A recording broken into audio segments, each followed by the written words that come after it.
Et en fait, du coup, après, j'angoissais de refaire un œdème. Enfin bref, c'était devenu un enfer pour moi. D'accord. Alors comment cet œdème t'a amené à l'énergétique? Suspense. Voilà, c'est ça. Et ben en fait, c'est mon frère qui me dit, écoute, dans mon village, mon voisin, c'est un rebouteux.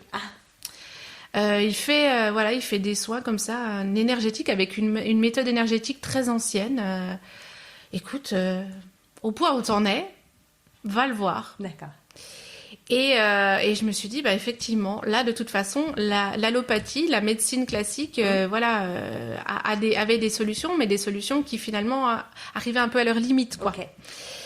Et en fait, donc je suis allée voir ce monsieur, et puis donc il m'a fait tout un travail. Et en fait, donc il a mis sa main sur, parce que moi c'est au niveau respiratoire que ça se faisait et que je ressentais les symptômes.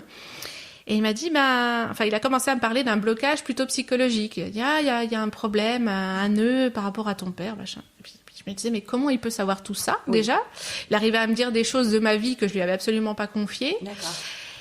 Et puis, du coup, je suis sortie de cette séance. En fait, j'ai fait 2-3 séances et j'ai plus eu du tout d'allergie. D'accord. Enfin, la première année, j'avais encore le nez qui coule. Je sentais un petit peu une gêne respiratoire. Mais dès la première année, j'ai arrêté les corticoïdes, en fait, alors que j'en prenais vraiment une forte dose. Et du coup, déjà, ça m'a beaucoup interpellée. Et puis aussi, en tant que psychomotricienne, de me dire, tiens, finalement, il a senti dans mon corps ces blocages psychologiques. Oui. Et en fait, il a compris que derrière l'allergie, enfin le symptôme physique, il y avait en fait tout un vécu émotionnel qui était là. Et donc pour moi, c'était une nouvelle compréhension de finalement des maladies, des symptômes, de ce côté tout, parce qu'on dit il y a des maladies normales entre guillemets, puis il y a les maladies psychosomatiques. Oui.